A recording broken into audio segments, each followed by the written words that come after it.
You know, some stories, they aren't just stories. They're part of the place they come from, clinging to the air like smoke. We're about to head into one of those legends, a really chilling tale from a tiny, isolated village.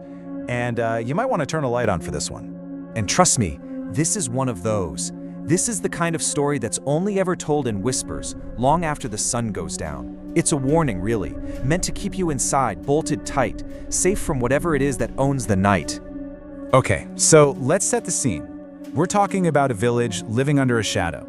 This place, it's not really defined by its people or its homes, but by this one thing that sits just outside its border. A constant, silent threat. So, picture this. At the very edge of all the farm fields, there's this one massive, ancient neem tree. Its branches just look like these gnarled, twisted fingers reaching for the sky. It's the last thing you see when you leave, and the first thing you see when you come back. But no one, and I mean no one, goes near it after dark. Why? Well, because that tree isn't just a tree. According to all the local folklore, it's not just old, it's occupied. So let's talk about the ghost of the neem tree. The locals, they have a name for her, the Petni. And in their legends, she's not just some random spirit. No, she is a deeply malevolent, predatory ghost, and she is bound to that one tree. And she has one absolutely horrifying rule she lives by. Just one. Every single day, without fail, as the sun goes down and the shadows get long, the village knows the Petni is going to take a life. One person every single day. It's a horrible, predictable rhythm that never, ever stops. The few people who claim to have seen her and somehow gotten away, well, they all describe the exact same terrifying sight. You're staring into the deep, black silhouette of the tree, and then two little lights just appear. They're not a reflection of anything.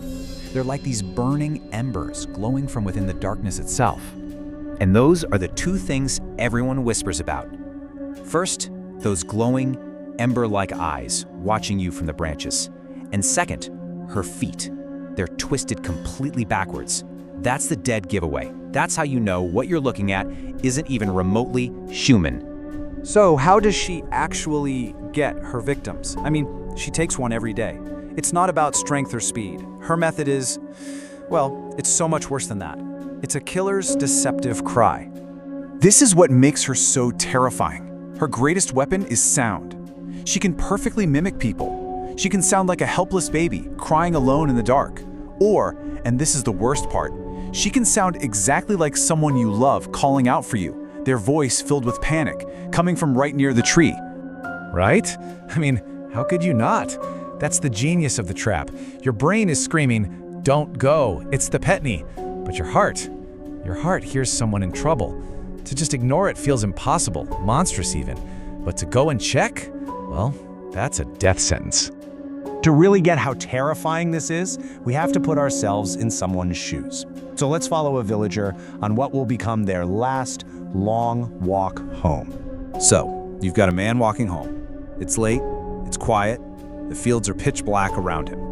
He's just thinking about getting inside, about dinner, and then he hears it. At first, it's just this faint little whimper, the sound of a baby crying. And his blood just runs cold because he knows the stories. Everyone knows the stories. And he knows exactly where that sound is coming from. It's coming from the path right past the neem tree. Every single instinct he has is screaming at him to turn around and run. But he doesn't run. The crying, it gets a little louder, sounds so desperate. So he takes a hesitant step, trying to convince himself. Maybe this time it's real, he thinks. He's totally alone out here. And now he's there. He's standing right at the edge of the tree's shadow. And just like that, silence. Complete and total silence. The crying just stops. He's confused, so he glances up into the tangled mass of dark branches, trying to see what made the noise. And that's when he sees them. Two burning embers looking right back down at him. He doesn't even have time to scream. The folklore is brutally specific about this part. There's no chase, no fight. She just drops from the branches onto her victim, and in one swift, horrific motion, she twists their neck. That's why she has another name, the Gihar Mutkanyo Petni, the neck-twisting Petni. For the victim, it's over in a split second. But for the village, The horror is a ritual that begins all over again with the rising sun, a curse reborn at dawn. And yep, sure enough, at dawn they find him, lying there at the base of the neem tree. There's not a mark on his body, but his head is turned at an angle that's just impossible. The curse has been paid for one more day. For the people who live close enough to the tree, the horror never really stops. They swear that on really quiet nights, if you listen hard enough, sometimes you can hear this faint, high-pitched laughter drifting from the branches. And sometimes you hear something even worse, a sharp, distinct crack. Now this is the part where you might think, okay, that's a creepy old story. But the reason it's told with so much real fear is that, well, the cycle has never stopped. Which brings us to the latest to vanish. And that brings us right up to today. This morning, the sun rose and another family woke up to find an empty bed. Someone they know is missing, which leaves us with just one absolutely terrifying question. As dusk begins to fall tonight, whose voice will the Petney decide to borrow next?